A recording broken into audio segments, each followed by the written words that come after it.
निर्गमन के पुस्तक 14वीं अध्याय को ध्यान करेंगे। इस अध्याय में 31 आयत लिखा गया है। बाइबल के ग्रंथ में इस अध्याय को बहुत प्रामुख्य रूप में माना जाता है। इसको हम लोग भी गंभीर रूप में लेना चाहिए। इस अध्याय में परमेश्वर यानी यहोवा इस्राएली लोगों का एक मुख्य शत्रु जो मिस्र के राजा फ़िरौन को, उसकी सेना को और उसकी रथों को और उसके साथ जितने भी सैनिक हैं उन सब को, जितने भी घोड़ों को चलाते हैं सवारों को, जितने भी उसके साथ चलने वाले हैं उन सबको, इन सबों को परमेश्वर ने लाल समुंदर में डुबा दिया है, सबको नाश कर डाला था। देखिए, मिस्र के देश को इस्राएलियों के मूल पिता याकूब को परमेश्वर ने लेकर गया था। याकूब से भी पहले उसके बेटा, उसके पुत्र यानी यूसुफ को परमेश्वर पहले ही योजना बनाकर उसको भेजा था मिस्र देश में। मिस्र के देश में यूसुफ ने एक खास व्यक्ति यानी एक प्रामुख्य व्यक्ति के जैसा वो जिंदगी को जिया था। मिस्र के देश में जाने के लिए यूसुफ बहुत अचंभचंभ के रूप में, आश्चर्यचकित के रूप में मिस्र देश में पहुंच गया था। यूसुफ ने अपने भाई लोगों के साथ मार खाया था और गड्ढे में भी अनुभव किया था, गड्ढे में गिरकर, और अपने खुद के भाई लोग उसको बेच डाले थे।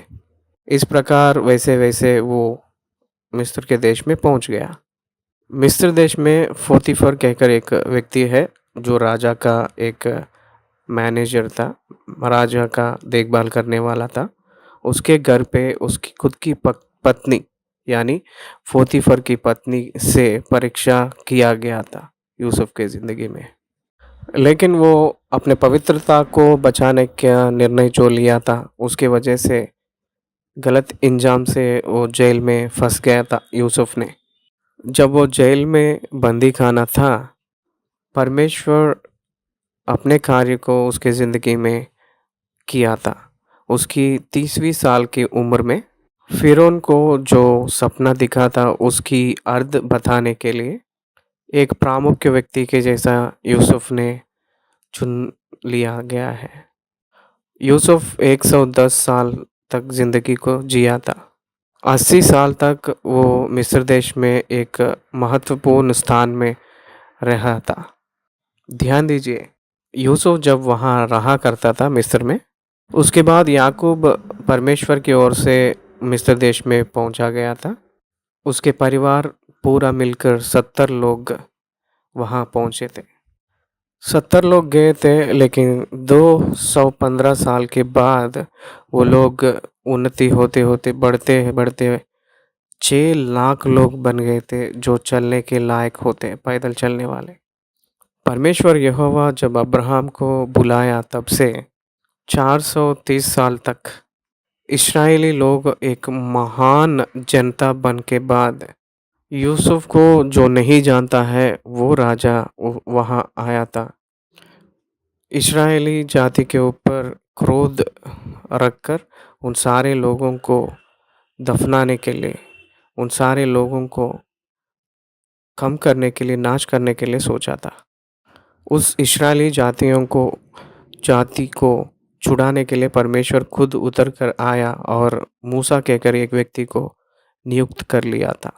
उस देश में 10 महामारियों को परमेश्वर ने भेजकर और वहाँ सारे लोग जो मसीह को, मिस्र के लोगों के जो धर्म के विश्वासों को तोड़कर परमेश्वर उन सभी लोगों को आज़ादी किया था, इस्राएलियों को। वो लोग रामसेस कहकर एक जो प्रांत था, एक जगह, इस्राएली लोग अपने कष्ट उठाकर जो रामसेस का गांव को बनाए थे, वहाँ से सुक्कोत तक आए थे। सुक्कोत से योताम कहकर एक प्रांत, एक जगह पे आए थे। उन लोगों को लाल समुंदर के मार्ग में से चलने के लिए परमेश्वर ने नियुक्त किया था। भौगोलिक रूप में यानी जियोग्राफिकल के रूप में हम देखेंगे तो लाल समुंदर की मार्ग चारों तरफ देखा जाएगा तो वो एक जंगली चारों तरफ जंगल के जैसा ही दिखाई देता है। बचने के लिए कोई भी रास्ता नहीं है, वो जो मार्ग है वो लोग ने चल रहे थे। सामने लाल समुंदर है, पीछा मुड़ने के लिए मिस्र के सेना है और दाहिना और बाएं देखेंगे तो पूरा जंगल है। देखिए, वो सब लोग फंसे हुए जैसा लग रहा है, फंसे हुए जैसा लग रहा है। सामने जा नहीं पाएंगे क्योंकि लाल समुंदर है, दाहिना या बायां नहीं जा पाएंगे क्योंकि चारों तरफ जंगल है, पीछे नहीं मुड़ पाएंगे क्योंकि फिरौन की सेना है। परमेश्वर के बच्चे कुछ अजीब परिस्थितियों में या अचम की परिस्थितियों में निवास कर रहे जैसा लगता है। प्रेरित पौलुस ने कहते हैं कि हम लोग फंसे हुए जैसा लगने में फंसे हुए जैसे लगे हैं, लेकिन हम लोगों को एक मार्ग है कहकर पौलुस कहा था। खतरे में जैसे लगते हैं दिखने में, लेकिन हम लोग आज़ादी है कहकर कहता है। God make a deliverance for his children. इसी शिक्षा को इस 14वीं अध्याय में परमेश्वर सिखाया था। इसमें 31 आयत लिखा गया है वचन। इस 31 वचनों को देखेंगे तो परमेश्वर यानी यहोवा मूसा से कह रहा है। पीहा हीरोत जो जगह के सामने मिगादोल और समुंदर के बीच पीहारोत के सम्मुख बाल सपोन के सामने अपने डेरे खड़े करना है कहकर वहाँ आकर टिकना है। उसके बाद आगे आगे फर्दर स्टेप्स टू कंटिन्यू क्या करना है मैं बताऊंगा कहकर परमेश्वर ने कहा था मूसा से। लेकिन इतने में ही समाचार को लिया है, समाचार फिर उनको मिला है कि इस्राएली लोग निकलते निकलते वो लोग एक जगह में फंस गए हैं और वो लोग के चारों तरफ जंगल है कहकर उसको समाचार मिली थी। सामने लाल समुंदर, पीछा सेना लोग और दहिना बायां पूरा जंगली है, तो चारों तरफ इन लोगों को घेर लिए हैं। तो इसलिए हम लोग इन लोगों को फिर वापस ले जाएंगे, ले चलेंगे और इन सारे लोगों को दासत्व यानी नौकर बना लेंगे कहकर फिर उन्होंने सोचा था। ये पूरा परमेश्वर ही बनाया था कि चारों तरफ जंगल और सामने लाल समुंदर, पीछा फिरौन के सेना और ये लोग कहीं भी जा नहीं सकते कहकर फिरौन को ही खुद परमेश्वर ने खुद रास्ता दिखाया था। It is the strategy of God. शत्रु ने सोचता है कि सारे लोगों को, परमेश्वर के लोगों को अपने स्ट्रैटेजी से नाश करने के लिए सोचता है, लेकिन परमेश्वर अपने बच्चों को बचाने के लिए, उनकी शत्रुओं को नाश करने के लिए परमेश्वर एक अद्भुत योजना बनाकर, एक जाल बनाकर चलाता है। उस जाल को परमेश्वर ही नियुक्त करता है।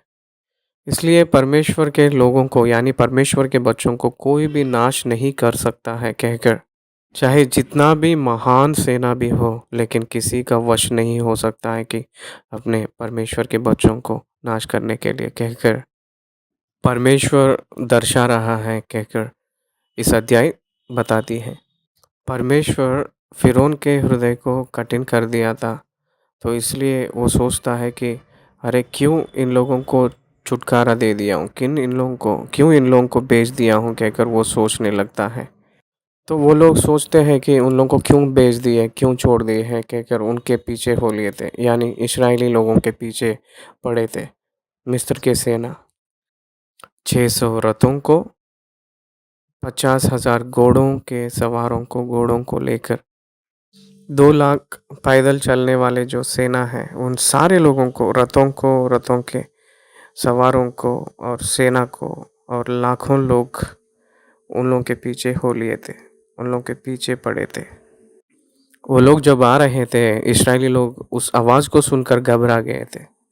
मूसा और हारून से वो लोग लड़ रहे थे कि क्यों हम लोगों को यहाँ लेकर आए थे, क्या हम लोगों को समाधि करने के लिए मिस्र देश में जगह नहीं है, हम लोग को दफनाने के लिए जगह नहीं है कहकर वो लोग कुड़कुड़ा रहे थे। हम लोग को छोड़ दीजिए, हम उन लोगों का ही दास बन जाएंगे, उन लोगों का ही नौकर बन जाएंगे कहकर वो लोग कह रहे थे। तो मूसा ने कहा था कि आप लोग चुप हो जाओ और सिर्फ खड़े होकर देखो कहकर कहा था। आप सिर्फ खड़े होकर देखते रहो, परमेश्वर उन लोगों को नाश करेगा और आपके सामने अद्भुत काम करेगा। और जो आज आप लोग देख रहे हो, वो लोग आज से कभी भी दिखेंगे नहीं कि अगर मूसा ने कहा था। ये है विश्वास। शत्रु को देखकर सारे इस्राएली लोग घबरा रहे थे, लेकिन फ़िरौन को देखकर और उसकी सेना को मूसा और हारून देखकर कोई घबराए नहीं थे, कुछ भी घबराए नहीं थे। God's people can understand the power of God knowledge. परमेश्वर के लोग परमेश्वर के ज्ञान को, परमेश्वर के सामर्थ को जानकर उसकी स्तुति करते हैं। यही अंतर है। घबरा रहे हो तो अविश्वासी है, लेकिन संतुष्ट से आनंद जश्न मना रहे हो तो आप विश्वासी हैं। कठिन परिस्थितियों में संतुष्ट से रहते वो लोग विश्वास होते हैं, विश्वासी बनते हैं। उसका पीछा पड़ रहे हैं, उस समय भी वो संतुष्ट हो रहा है, उसी को विश्वासी कहते हैं। 15वीं वचन से देखेंगे तो मूसा मूसा ने प्रार्थना कर रहा था, हे प्रभु, ये परिस्थिति में हम हैं कहकर। तब परमेश्वर ने कह रहा है, क्यों घबराना है, क्यों रुक गए हो, आगे बढ़ो। रुकना नहीं, आगे बढ़ना है और घबराना नहीं कहकर परमेश्वर मूसा को हिम्मत देकर आगे चला रहा है। वो लोग जब जा रहे थे तो परमेश्वर लाल समुंदर के बीच में सूखा हुआ ज़मीन पे उन लोगों को चलाया था। वो लोग जब लाल समुंदर के बीच में सूखा हुआ ज़मीन पे चल रहे थे तो फ़िरौन की सेना भी रुके नहीं, वो लोग भी उसी रास्ते में चलने के लिए कोशिश किए। इस्राएली लोग आखिरी व्यक्ति या आखिरी पशु जो है उसको पार किए के बाद बाल सफ़ोन के सामने सिर्फ 30 फीट का उतना चौड़ा ही ये जो समुंदर रहता है, उस भाग को परमेश्वर ने नियुक्त किया है, चुना है कहकर हम लोग देखते हैं। बहुत अचंभ की अद्भुत रीति में परमेश्वर ने इस्राएली लोगों को आगे चला रहा था। समुंदर के जल दीवार के जैसा खड़ा हो गया था। ये जो दृश्य है हमेशा इतिहास में हमेशा रहता है। उसके बाद उन दोनों के बीच में यानी मिस्र के सेना और इस्राएली लोगों के बीच में खड़ा हो गया था। उसी संदर्भ में मिस्र की सेना उसको पीछा हो ले रहे थे, पीछा पड़ रहे थे उनको पकड़ने मारने के लिए। उसी समय वो लोग इस्राएली लोगों को छू भी नहीं पाए थे, पहुंच नहीं पाए थे। ध्यान दीजिए, इस्राएली लोग पैदल चल रहे थे, मिस्र की सेना रथों में जा रहे थे, लेकिन उन लोगों के पास नहीं पहुंच पाए थे। यही एक अचंभ की बात है और बहुत गुप्त बातें मैं ध्यान करते समय बताऊंगा। ऐसे ऐसे इस्राएली लोग जब जा रहे थे समुंदर के बीच में सूखा हुआ ज़मीन पे, परमेश्वर ने उनके तरफ से खड़े होकर मिस्र की सेना से लड़ रहे थे। तो मिस्र के लोग परमेश्वर ही अपने तरफ उनके तरफ से हमसे लड़ रहे कहकर जानकर वो लोग बचने के लिए यत्न किए थे, कोशिश किए थे। लेकिन समुंदर फिर उन सारे लोगों को डुबा दिया था। उस समुंदर में डूबकर मिस्र के सारी सेना मर चुके हैं। 26 आयत से लेकर आखिरी आयत 31 आयत तक देखेंगे तो परमेश्वर ने सारे सेना को कैसा नाश किया है इसमें लिखा गया है।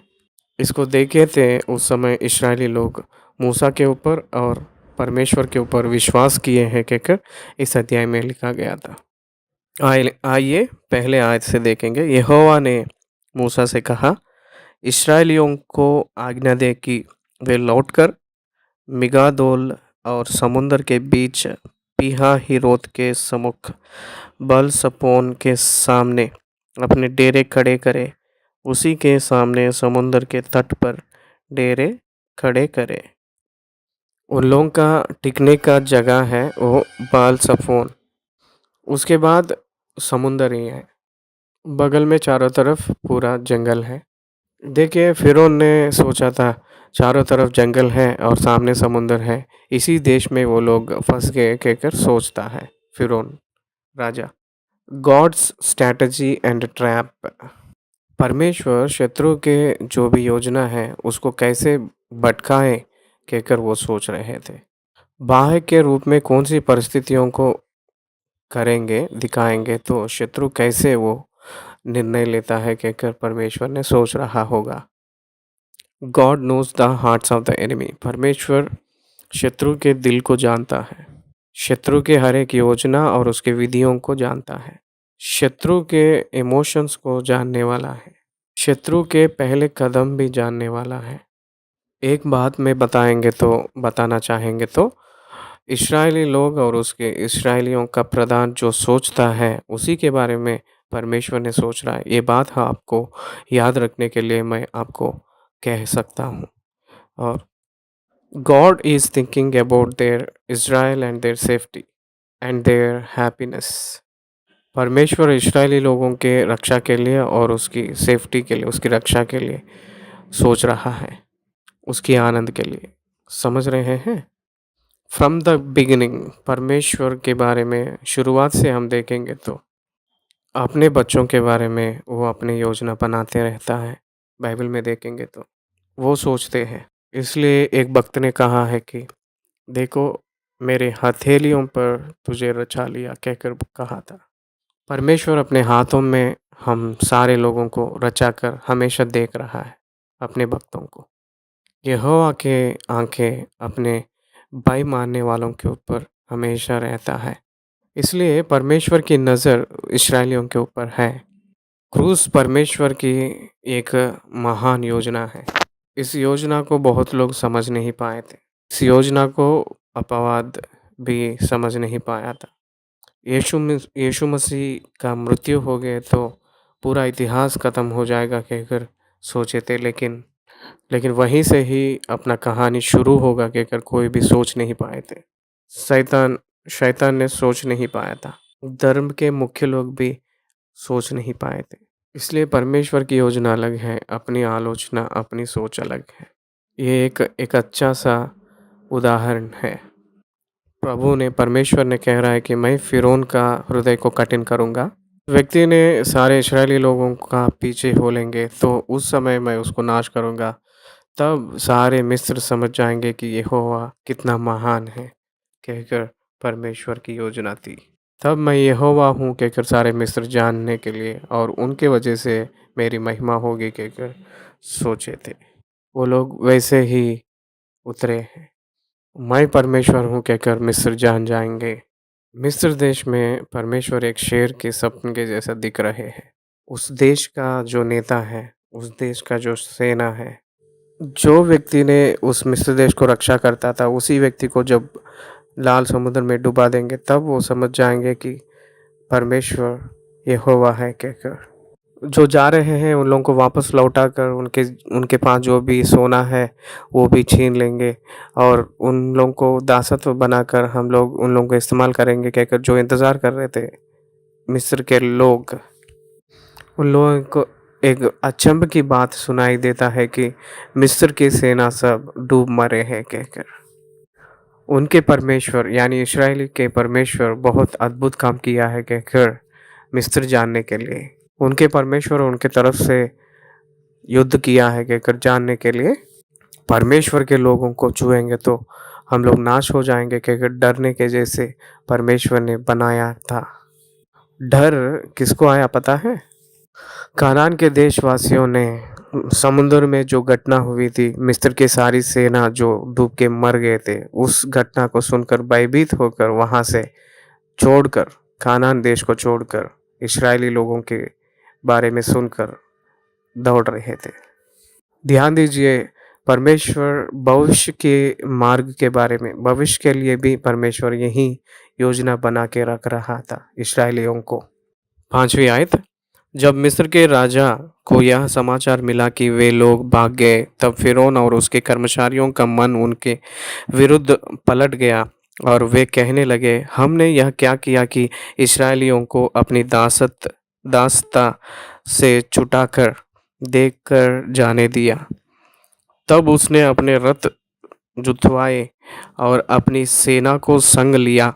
उसने 400 अच्छे से अच्छे रथ वरन मिस्र के सब रथ लिए और उन सबों पर सरदार बैठाए और यहोवा ने मिस्र के राजा फिरौन के मन को कठोर कर दिया, इसलिए उसने इस्राएलियों का पीछा किया, परंतु इस्राएल बेकटके निकले चले जाते थे।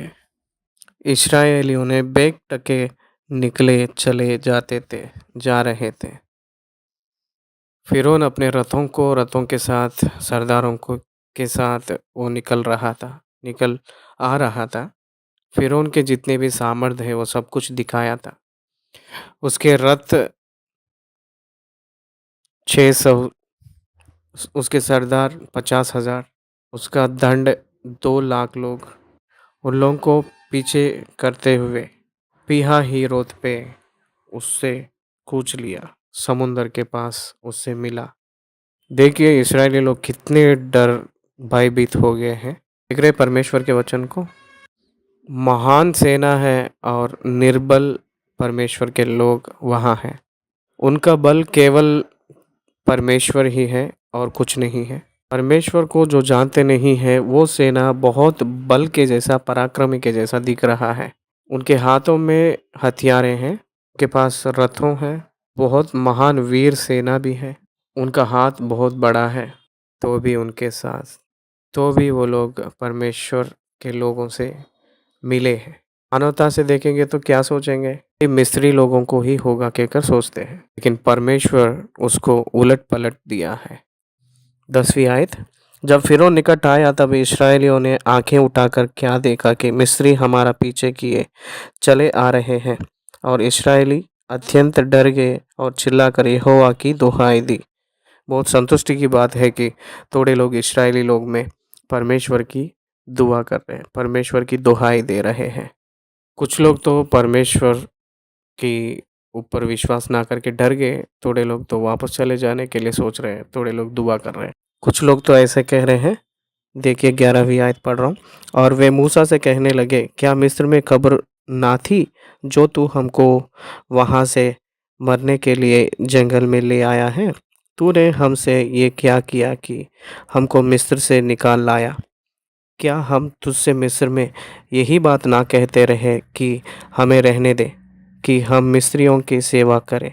हमारे लिए जंगल में मरने की अपेक्षा मिस्रियों की सेवा करना अच्छा था। कुछ लोगों का हृदय ऐसा रहता है कि जो परिस्थितियों का जो सुख मिलता है उस परिस्थितियों को चुनकर उसी रास्ते में चलने के लिए सोचते हैं, लेकिन विश्वासी ऐसा नहीं करता है कि जो परिस्थितियों अच्छा है उसी में चलने के लिए नहीं सोचता है। सच्चा विश्वासी परमेश्वर की ओर से जो अच्छा है उसी को चुनने के लिए सोचता है विश्वासी। यहाँ एक मैं उदाहरण बताऊंगा। यीशु मसीह जो चुन लिए हैं वो क्रूस का मार्ग है।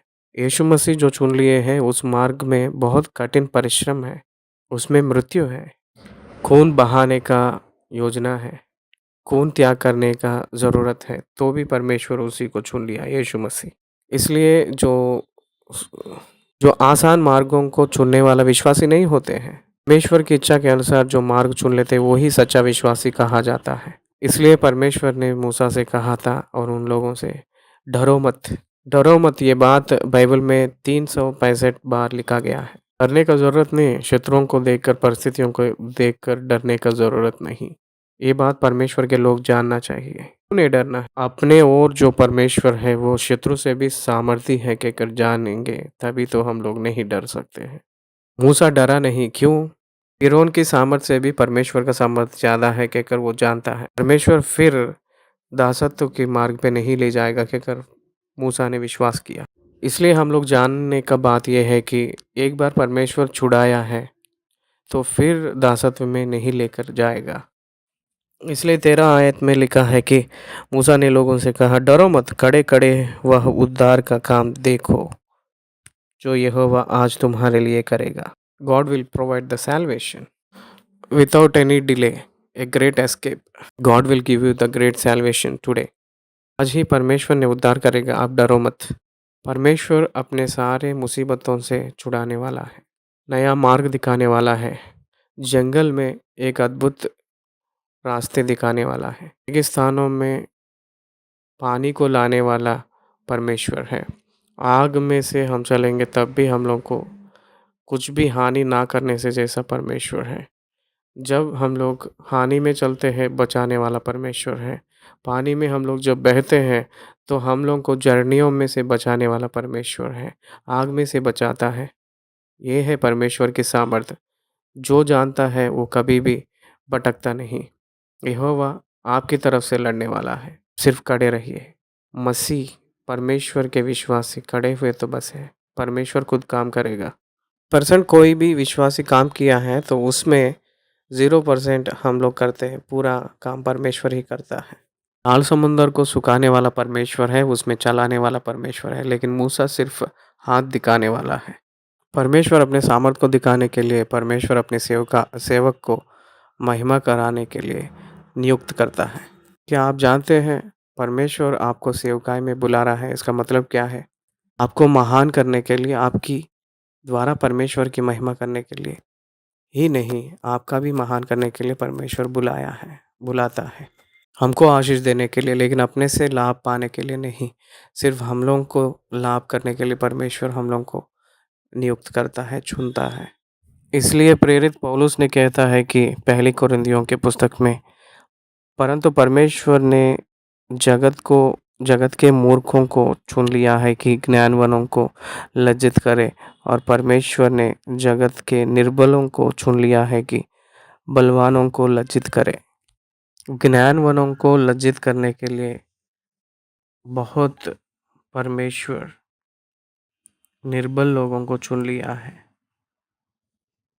देखेंगे तो फिरौन महान है या मूसा ने बलवान है, कहकर हम देखेंगे फिरौन ही बलवान है, लेकिन परमेश्वर मूसा के जरिया उस फिरौन को पूरा नाश कर डाला। बलवान लोगों को निर्बलों से नाश करने वाला है अपना परमेश्वर। ज्ञानवानों को मूर्ख बनाने के लिए मूर्ख लोगों को परमेश्वर चुनकर ज्ञानी लोगों को लज्जित करता है। इस दुनिया कब समझ लेंगे इस परमेश्वर को? आप सिर्फ खड़े रहो। You don't know, you don't do anything, you don't need to do anything, will do everything for you.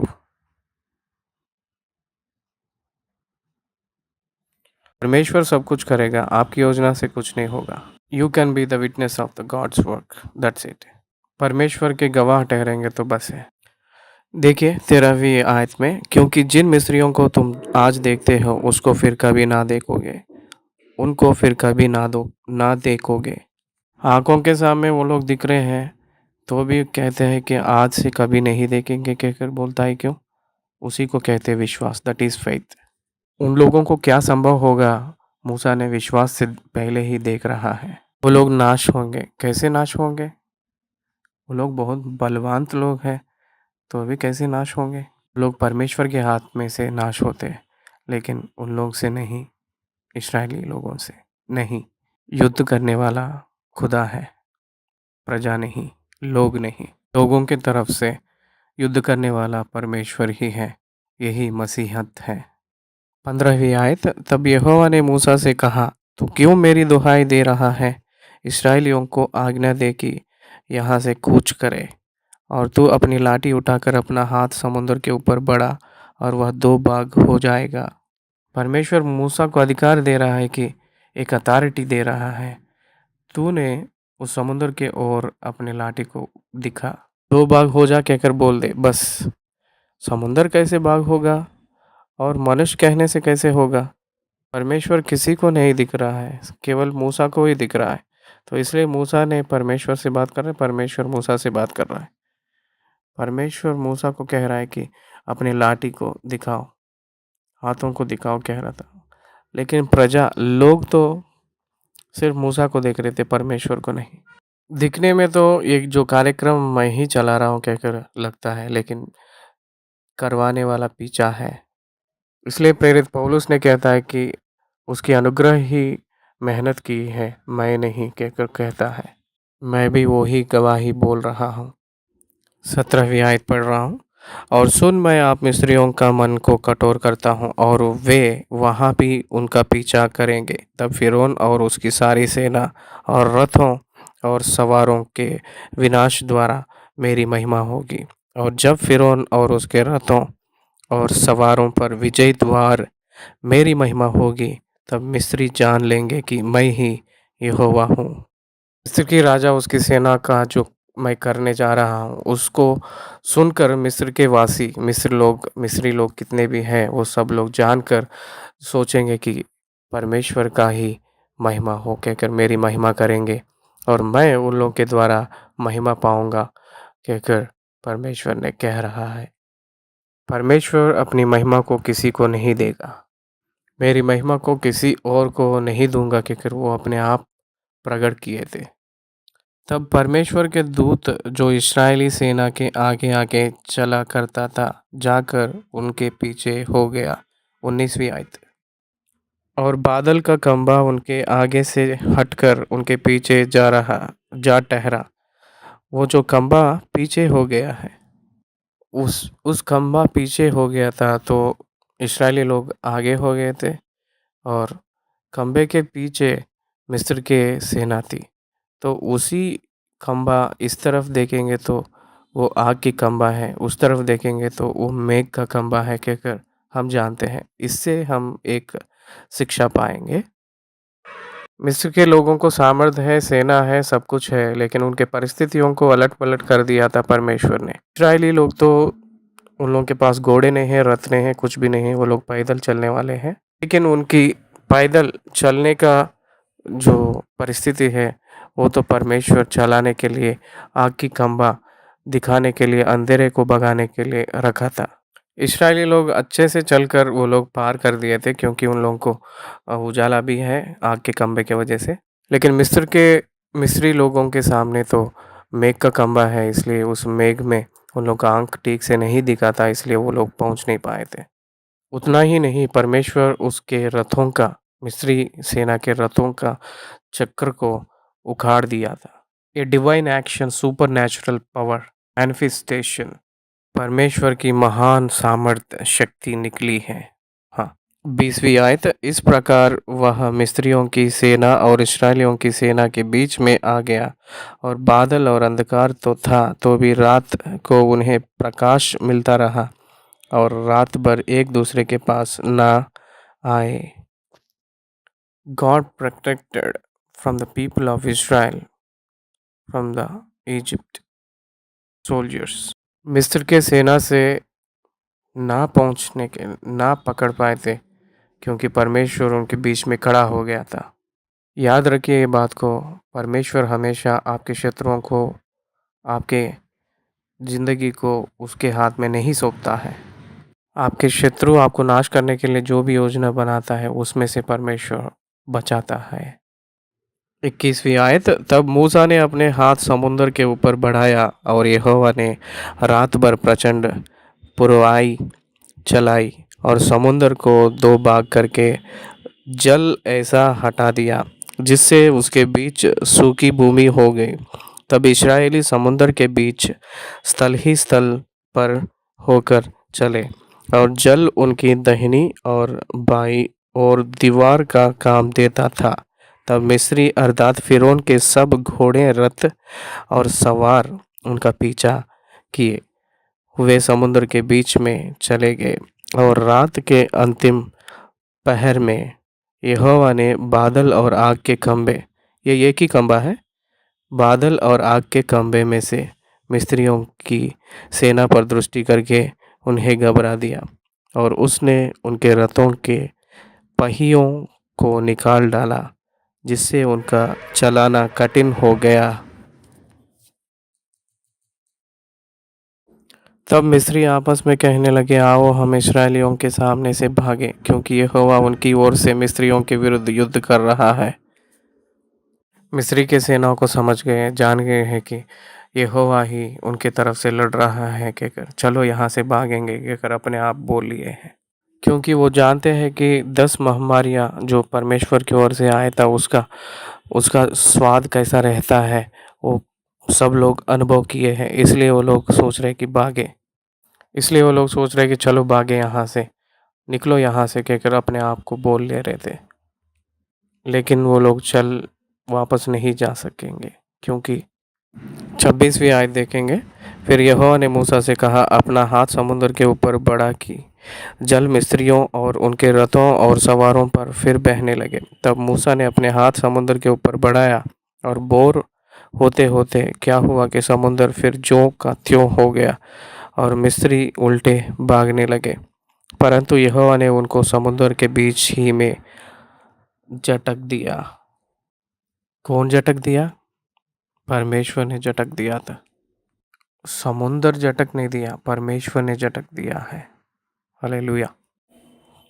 वो लोग समुंदर में डूबकर मरे थे, उनके रथ सब उसी में है, उनके रथ आज भी उसी में है। आजकल इन्वेस्टिगेशन में वो समुंदर में जो फिरौन का जो भी सेना का रथ का चक्कर जो भी है, जो भी पार्ट्स है, उसका भाग मिल रही है। आज भी हम लोग म्यूज़ियम में जाएंगे इजिप्ट में यानी मिस्र देश में, तो वहाँ एक रथ को वो लोग म्यूज़ियम में रखे थे, हम अपने खुद की आंखों से देखे थे। मेरे प्रिय भाई बहन, आज भी उस रथ उस समुंदर में, उस रेती में, उस बालू में फंसा हुआ है आज भी। एक महान प्रजा लोग उसमें जल समाधि हो गए थे, जल में डूब के मरे थे। 28 आयत पढ़ रहा हूँ। और जल के पलटने से जितने रथ और सवार इस्राएलियों के पीछे समुंदर में आए थे, वे सब वरन फिरौन की सारी सेना उसमें डूब गई और उसमें से एक भी ना बचा। मिस्री की सेना में एक भी नहीं बचा था। इस्राएलियों के पीछे किए हुए मिस्री के हर एक सेना समुंदर में डूब मरे हैं। उसी समुंदर में डुबा दिए थे और उसी समुंदर में सूखा हुआ ज़मीन पे एक पशु और एक व्यक्ति भी नाश ना होकर पार कर दिए हैं। परमेश्वर के लोग परमेश्वर के हाथ से बचकर रह रहे हैं। परमेश्वर की उद्धार पारे कहकर हम समझना चाहिए। यहाँ एक कंपैरेटिवली बता रहा है, मिस्र के लोग में से एक भी बचा नहीं है, इस्राएली लोग में एक पशु एक व्यक्ति भी नहीं नाश हुआ है। ऐसे घटना इस्राएली लोगों के बीच में, इस्राएलियों में बहुत बार ऐसी घटनाएं दिखाई देता है। इस्राएली लोग कनान के देश में पहुंचे के बाद में भी बहुत ढेर सारे युद्ध किए थे। इस्राएली लोगों के शत्रु सब लोग नाश हुए थे, लेकिन वो लोग कोई नष्ट नहीं हुए थे इस्राएली लोग में। 10 महामारियों को मिस्र देश के ऊपर परमेश्वर ने भेजा था, लेकिन एक महामारी भी कोई इस्राएली को नहीं छू पाई थी। 91 भजन संहिता में भक्त ने ऐसा लिखा है, कोई भी महामारी तेरे डेरे के निकट आएगा, कहा था, ये सच है। परमेश्वर के लोगों को परमेश्वर की रक्षा रहेगा। परमेश्वर के बच्चों के चारों तरफ परमेश्वर की बाड़ बांध के रखता है। बिना परमेश्वर की आज्ञा से किसी महामारी, किसी शैतान कोई भी हो, उसके बच्चों को छू नहीं सकते हैं। ये हम जानना चाहिए। 29वीं आयत देखेंगे। परंतु इस्राएली समुद्र के बीच स्थल ही स्थल पर होकर चले गए और जल उनकी दाहिनी और बाईं दोनों ओर दीवार का काम देता था। पानी दीवार के जैसा बन गया। पानी दीवार का जैसा जल बन गया है। जल दीवार के जैसा बन चुका। दीवार के जैसा का मतलब आइस ब्लॉक्स, मतलब बर्फ के जैसा बन गया है कहकर समझना चाहिए। समझ सकते हैं। और सूखा ज़मीन परमेश्वर उस समुद्र के बीच में दिया है। तो परमेश्वर के बच्चों के लिए परमेश्वर एक रात में सूखा हुआ ज़मीन बना दिया है। याद रखिए, God can make a way in all your great problems. हर एक महान बुरे परिस्थिति अवस्था में भी परमेश्वर जल्दी से जल्दी अच्छे मार्ग निकाल सकता है। 30वीं आयत देखेंगे तो, इस प्रकार यहोवा ने उसी दिन इस्राएलियों को मिस्रियों के वश में से छुड़ाया और इस्राएलियों ने मिस्रियों को समुद्र के तट पर मेरे मरे पड़े हुए देखा। 31वीं आयत, और यहोवा ने मिस्रियों पर जो अपना पराक्रम दिखलाया था उसको देखकर इस्राएलियों ने यहोवा का भय माना और यहोवा पर और उसके दास मूसा पर विश्वास किया।